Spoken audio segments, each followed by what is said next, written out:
بسم اللہ الرحمن الرحیم۔ اسلام میں کھانے پینے کی حرمت کے حوالے سے جو آداب بیان ہوئے ہیں، ظاہر ہے کہ ہر مسلمان کا اس کو جاننا ضروری ہے۔ اس بارے میں جو خاص غلط فہمیاں چند پائی جاتی ہیں، ان میں سے جس غلط فہمی کا آج ہم تذکرہ کریں گے وہ یہ ہے کہ عمومی طور پر یہ اعتراض کیا جاتا ہے کہ اسلام کے اندر شراب جو ہے اگرچہ ممنوع ہے، اس میں کوئی شک نہیں ہے، تو پھر کیا وجہ ہے کہ قرآن مجید جو ہے جنت کے حوالے سے کہتا ہے جگہ جگہ کہ وہاں پہ شراب پلائی جائے گی اور اس کی بہت تعریف کرتا ہے۔ اور لوگ یہ اعتراض کرتے ہیں اور غلط فہمی میں مبتلا ہیں کہ ایک طرف تو قرآن مجید میں وہ چیز انتہائی ممنوع ہے جو دنیا میں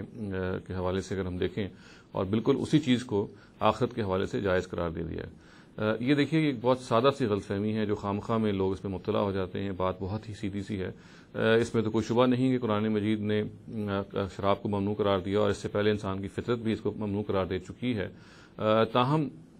دیکھیے کہ جس وجہ سے اس کو ممنوع قرار دیا گیا، اصل میں وہ وجہ ہے جس پہ غور کرنا چاہیے، اور وہ وجہ یہ ہے کہ وہ نشہ آوری کا باعث بنتی ہے، وہ انسان کی عقل کو بالکل فاتر کر دیتی ہے، وہ اپنے آپے میں نہیں رہتا۔ اگر کسی بھی مشروب سے یہ صفات نکال دی جائیں تو اس کے جائز ہونے میں کیا شبہ ہو سکتا ہے؟ چنانچہ قرآن مجید نے جنت کے بارے میں یہ کہا کہ وہاں جو شراب پلائی جائے گی، ایک تو عمومی طور پہ کہا گیا کہ شرابن طہورا، اور دیکھیے شرابن طہورا سے بات یاد آئی کہ خود غالب نے جب ایک موقع پہ اپنے جو شعر کہے تو جب اسی قسم کے ایک اعتراض کو انہوں نے بہت خوبصورتی سے اپنے ادبی اسلوب میں اس طرح سے بیان کیا کہ واعظ خود پیو نہ کسی کو پلا سکو، کیا بات ہے تمہاری شراب طہور کی۔ تو قرآن مجید میں شراب طہور کے الفاظ آئے ہیں، یہ الفاظ خود بتا رہے ہیں کہ وہ اگرچہ غالب نے تو اس کو ایک بہت خاص طریقے سے ایک شاعرانہ انداز میں اس بات کو بیان کیا، تاہم قرآن مجید نے اس کو بالکل بہت صفائی کے ساتھ اور بہت وضاحت سے بیان کیا کہ شراب طہور ہوگی، یعنی پاکیزہ شراب ہوگی۔ اور پھر دیکھیے قرآن مجید نے اور مقامات پہ یہ وضاحت کی، مثال کے طور پہ دیکھیے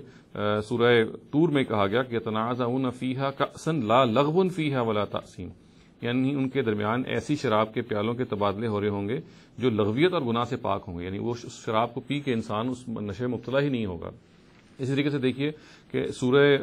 واقعہ میں جو الفاظ آئے ہیں وہ یہ ہے کہ لا یصدعون عنہا ولا ینزفون، یعنی یہ ایسی شراب ہوگی جو ان کو پلائی جائے گی، نہ تو اس سے درد سر لاحق ہوگا اور نہ ہی وہ فاتر العقل ہوں گے، نہ ہی وہ اپنی عقل کو کھو بیٹھیں گے۔ چنانچہ یہ بات بالکل واضح ہے کہ قرآن مجید نے جس شراب کا وعدہ کیا ان لوگوں سے کہ جو جنت میں پہنچیں گے، وہ ایک ایسی پاکیزہ شراب ہے جو اپنے تمام ان منفی اثرات سے پاک ہوگی کہ جس شراب کو ہم دنیا میں دیکھتے ہیں۔ ظاہر ہے دنیاوی شراب آپ کو فاتر العقل کرتی ہے، دنیاوی شراب آپ کو آپ کے آپے سے آپ اپنا آپا بھول جاتے ہیں اور بالکل ایک خاص کیفیت میں آ کے مدہوشی کی کیفیت میں آپ چلے جاتے ہیں۔ چنانچہ یہ تمام وہ نیگیٹو امپیکٹس یا انفلوئنسز ہیں جس سے جنت کی شراب بالکل خالی اور بالکل اس سے پاک ہوگی، اسی لیے اس کو شراب طہور کہا گیا۔ یہ ایک بڑی سادہ سی غلط فہمی ہے اور لوگ غلط فہمی کے بجائے اس کو ایک اعتراض کے طور پہ پیش کرتے ہیں۔ تو یہ بات بالکل صفائی سے کہی جا سکتی ہے کہ تمام وہ مشروبات جو اپنے اندر نشے کی علت کو مفقود کر دیں، جو نشے کی علت کو ختم ہو جائیں، وہ پھر ظاہر ہے کہ جائز رہیں گے، اور اسی اصول پہ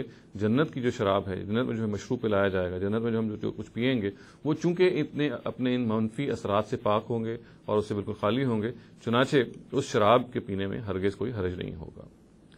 اقول قولی ھذا واستغفر اللہ لی ولکم ولسائر المسلمین والمسلمات۔